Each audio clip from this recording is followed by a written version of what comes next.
قبرستان میں آپ چلے جہاں بھی اس دن گئے اور جاتے رہنا چاہیے. دیکھیں لیولز ہیں, مطلب بالکل ایک لیول ہے, قبرستان ہے ایک لیول ہے, لیکن صلی اللہ علیہ وسلم کہتے ہیں کہ واللہ مت سمجھو کہ یہ سب ایک لیول ہے, یہ نیچے جو ہے نا بہت لیولز ہیں ان کے. کسی کی قبر جنتوں کا باغیچہ ہے, روضۃ من ریاض الجنہ, اور کسی کی قبر pit from the pitfalls of hellfire. It's a whole world underground, you know. It's not just a graveyard. Try to understand. کی حدیث ہے نا, کہتے ہیں نا کہ اگر تم لوگوں کو ان کی پتہ لگ جائے نیچے کیا ہو رہا ہے نا, تو تم لوگ اپنے جو ہے نا مردہ دفنانا بند کر دو, دفنانا چھوڑ دو. Because if you know the عذاب of قبر, تو تم لوگ کو یہ چھوڑ دو گے. بلکہ آپ صلی اللہ علیہ وسلم کی تو ایک دفعہ اونٹنی اتنی تیز بھاگنا شروع کی کہ آپ صلی اللہ علیہ وسلم he was about to fall. اچھا. اور آپ نے روکا اس اونٹنی کو بڑے مشکل سے اور کہا کہ یہ قبریں کس کی ہیں؟ تو ایک شخص انہوں نے کھڑا ہوا, یا رسول اللہ صلی اللہ علیہ وسلم میں جانتا ہوں یہ کسی قبریں ہیں, یہ لوگ مشرک شرک پہ وفات پائے تھے. تو نے کہا تھا اس اونٹنی نے ان کے چیخ و پکار سن کے اور اس کا عذاب دیکھ کے یہ اتنی تیز بھاگی ہے. اور ایک اور دفعہ صحابہ کے ساتھ آپ صلی اللہ علیہ وسلم بیٹھے ہوئے ہیں, سامنے رش لگا ہوا ہے, فرمایا یہ لوگ کس لیے جمع ہوئے ہوئے ہیں؟ انہوں نے کہا کہ کسی کو دفنا رہے ہیں یا رسول اللہ. آپ صلی اللہ علیہ وسلم بھاگ کے گئے اور گھٹنے کے بل نیچے اور بیٹھے اور دیکھا اور آنسو بہانا شروع کر دیا, رونا شروع کر دیا, حتیٰ کہ اتنے آنسو بہے حدیث میں آتا ہے کہ ان کی داڑھی بڑھ گئی اور جو زمین جو سینڈ تھی نا وہاں پہ بھی قطرے چلے گئے.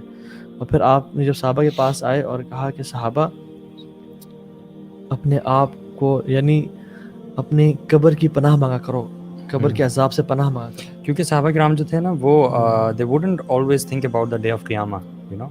وہ انسان کی قیامت جو ہے وہ تو جب وہ وفات پاتا ہے تبھی اس کی قیامت شروع ہو جاتی ہے. تو قبر used to be that place جس کو وہ بہت زیادہ they were fearful of grave, you know. سو یہ سمجھنا نا کہ ہماری قیامت کب, جو شخص آیا تھا نبی صلی اللہ علیہ وسلم کو پوچھنے کہ قیامت کب ہونی ہے, نبی صلی اللہ علیہ وسلم پوچھا تھا کہ what have you prepared for it, because ہماری قیامت تو شروع ہوگی نا, ہماری ڈیتھ کے بعد ہمارا معاملہ سٹارٹ ہے. بلکہ اسی طرح کی ایک اور حدیث میں آتا ہے کہ یا رسول اللہ متی الساعہ, کب آئے قیامت؟ انہوں نے کہا جو تمہارے سے چھوٹا بچہ ہے نا, ایک ان میں سے بدوؤں میں سے چھوٹا بچہ بھی تھا, کہ جب تمہاری عمر تک پہنچے گا نا امید ہے تمہاری قیامت آ چکی ہوگی. یعنی یہ تو موت ہے, یہ قیامت الصغریٰ ہے, انسان کا حساب شروع ہو گیا. اور عثمان بن عفان اکثر ہویا کرتے تھے قبر کو دیکھ کے.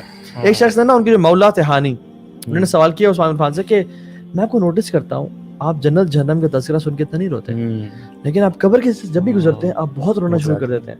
کہتے ہیں واللہ میری ان کانوں نے اللہ کے نبی سے سنا ہے کہ اول منزل من منازل الاخرہ, this grave is the first step from the steps of آخرہ.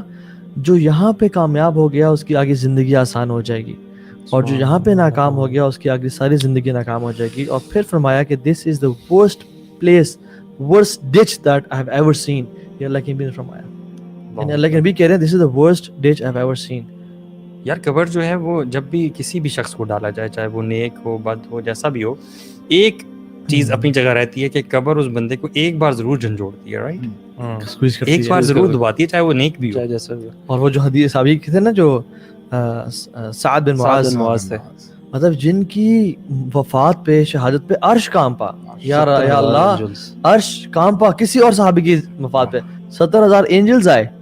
اور آپ نے فرمایا کہ اگر کسی کو قبر چھوڑ دیتی نا تو وہ سعد بن معاذ کو چھوڑتی, لیکن اٹ اسٹل سکویزڈ ہم, یہ انہوں نے چھوڑ دیا. اور ایک اور حدیث میں اللہ اکبر آتا ہے کہ یار یہ سن کے ویسے بڑا ڈر لگتا ہے یار کہ وہ کہاں ان کے ساتھ یہ ہو رہا ہے تو ہمارے ساتھ امیجن کریں نا کہ 70,000 اینجلز نیچے آ رہے ہیں, عرش ہل رہا ہے, اور قبر نے پھر بھی سکویز کیا ہے. مطلب عرش کوئی چھوٹی چیز ہے, جس رب کی نسبت ہم عرش سے دیتے ہیں, رب العرش المجید, رب العرش الکریم, وہ عرش کانپ رہا ہے, کوئی چھوٹی چیز نہیں ہے. یعنی ہم اگر کمپیریزن کریں اس آسمانوں کا عرش سے کہ اٹس ہیوج, اور اللہ کا عرش رحمان کا وہ کانپ رہا ہے, پھر بھی the grave squeezed him. وہ کام کیوں رہا ہے یہ بھی پتا ہونا چاہیے کہ this is the status of that صحابی, this is his piety, this is his actions, ماشاءاللہ, you know. کتنے اینجلز آ رہے ہیں جو ہے ان کی جو ہے جنازے کے لیے.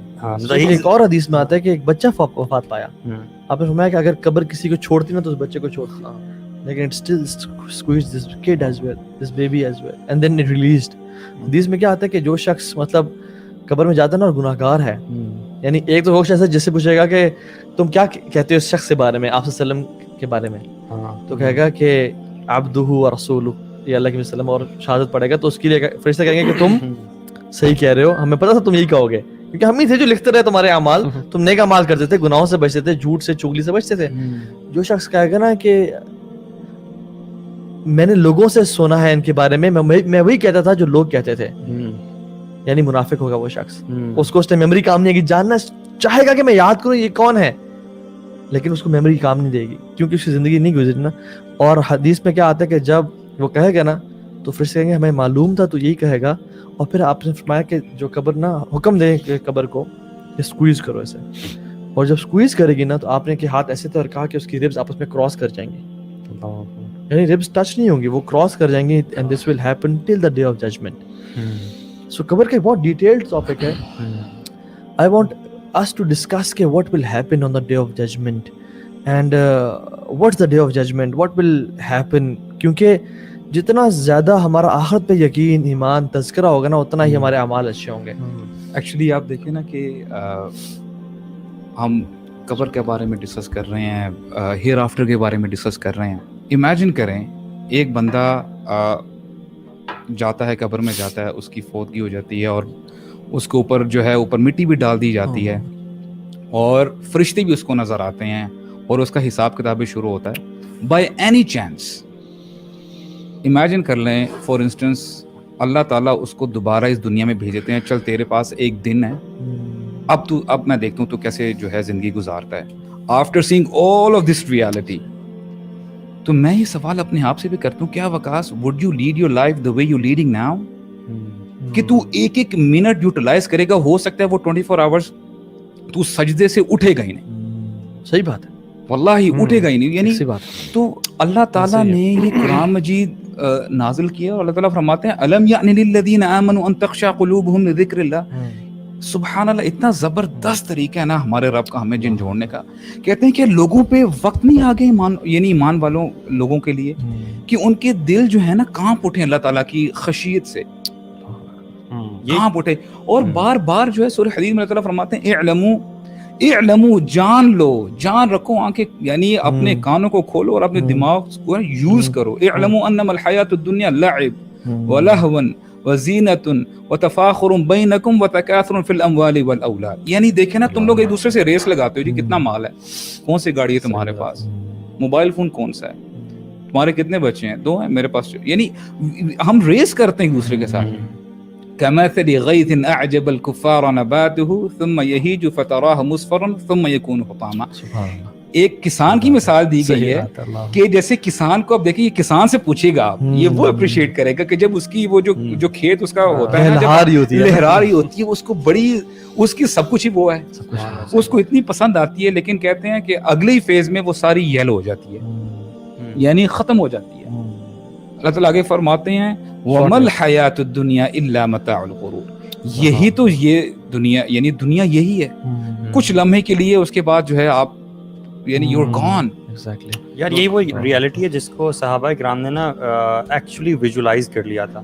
آپ نے کہا نا کہ اگر میں واپس آؤں تو میرا کیا دوبارہ رویہ وہ ہوگا یا نہیں ہوگا, کیونکہ ڈفرینس یہ ہے کہ ہم لوگوں نے اس لیول تک نا اس کو امیجن نہیں کر پائے, کنوکشن نہیں جا رہا, ہاں وہ اندر ہارٹ میں ہمارے تک پہنچ نہیں رہی ہے چیز, اسی لیے ہمارا عمل بھی جو ہے وہ بدل نہیں رہا. صحابہ کرام کیوں ساری رات ایک ایک آیت کی تلاوت کر رہے ہیں اور رو رہے ہیں, اور عمل ان کا آپ دیکھیں کیسا ہے, بلکہ زندگی پوری کی پوری دیکھیں, staying away from the materials of this world, اور کیسی سادگی کی زندگی.